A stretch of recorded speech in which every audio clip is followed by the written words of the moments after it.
Dear Pokemon, you want to talk about the past couple of years? The Nintendo Switch generation has been notable for many things, but I don't think many people expected it to facilitate the Pokemon series' fall from grace. Generally speaking, it feels like disappointment surrounding the series has hit an all-time high with this console. So today, I want to take a look at the major controversies the series has faced, how things could have gone differently, and ultimately, whether or not the Pokemon Company can bring the series back to its former glory. The first controversy was pretty minor. When Pokemon Let's Go Pikachu and Eevee were revealed and released as the first ever home console Pokemon games, they received a mixed reception. Between the simplistic art style, the radical gameplay overhaul which put the games more in line with Pokemon Go than a real Pokemon game, and the fact that this was just another remake of Generation 1, rubbed a lot of people the wrong way. I personally enjoyed these games a good bit. I'm not really a fan of the typical Pokemon gameplay loop, so having something more akin to Pokemon Go was pretty perfect for me. And many of the people who were displeased with the game upon its reveal ended up coming around on it in the end, leading to a much more middling reception, which certainly can't be said for Pokemon Sword and Shield.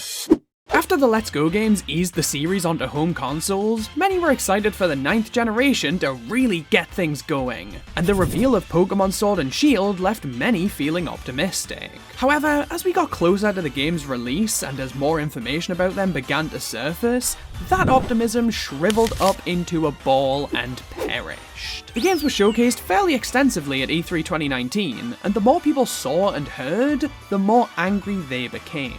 It all started with the game's graphics, which, to put it lightly, weren't up to snuff with what fans expected. The textures ranged from a bit muddy to downright hideous. The game didn't even look as good as an up-resed 3DS game, which is disappointing, but wouldn't have been a deal breaker were it not for Dexit. For those unaware, the National Dex is a thing in Pokemon that allows players to bring Pokemon from all previous regions and generations into the most recent games, and at E3 2019, it was confirmed that this feature would not be returning for Sword and Shield. The main reason given for this was because they were putting all of their resources into making the highest quality home console experience they could, which is understandable at a surface level. But when the world saw the first gameplay demo of the game, many who took the Pokemon Company's reasoning at face value began to think to themselves, hang on, where are all of these development resources actually going? Not only were the graphical issues worse than how they appeared in the trailers, but the few Pokemon that were lucky enough to make the cut looked stiff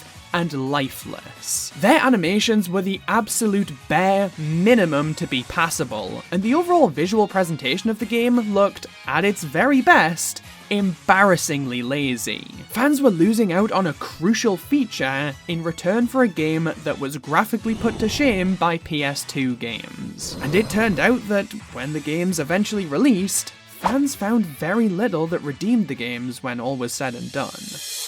Unfortunately for fans, Pokemon-related controversies were not limited to mainline games, something that would become glaringly obvious when Pokemon Unite was released in 2021.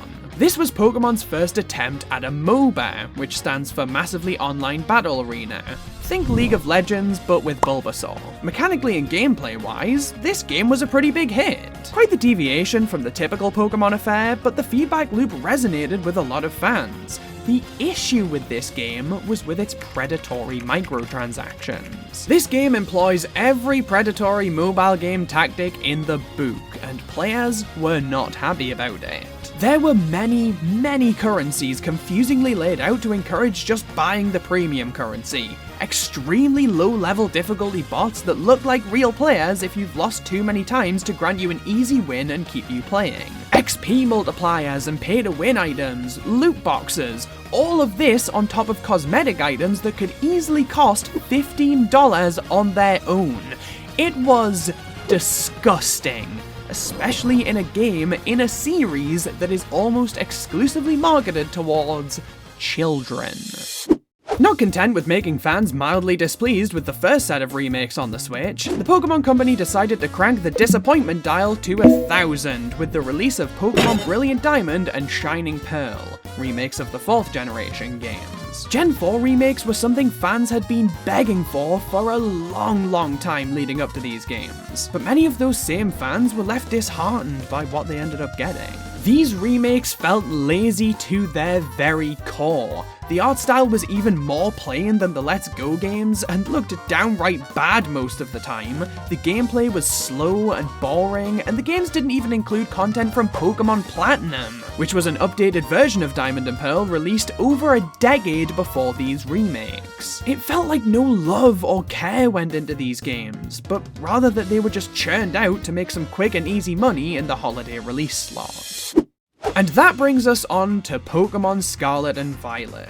Games that should have been nothing but incredible, that were completely ruined by the worst performance a modern AAA game has ever fallen victim to. These games released in a completely broken state, and the internet was soon ablaze with thousands upon thousands of clips of the games completely bugging out.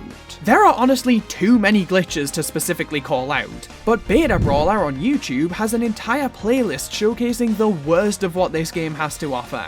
If nothing else, it's a pretty entertaining watch. This whole ordeal was the most disappointing for me personally, because looking past the embarrassing amount of glitches and graphical issues the games had, I actually thought Pokemon Scarlet and Violet were fantastic games. I really enjoyed playing them, which is not something that can be said for many Pokemon games. But after putting up with a consistent sub 20 frames per second, constant glitches when interacting with anything other than flat ground, jarring and distracting NPC pop-ins, and an unending cycle of the game needing to pause entirely to process even the smallest bit of new geography entering the screen, I had to put this game down. I think Scarlet and Violet were the straw that broke the camel's back for a good amount of Pokemon fans, and they highlighted the biggest problems that have been plaguing the series for the entirety of this generation.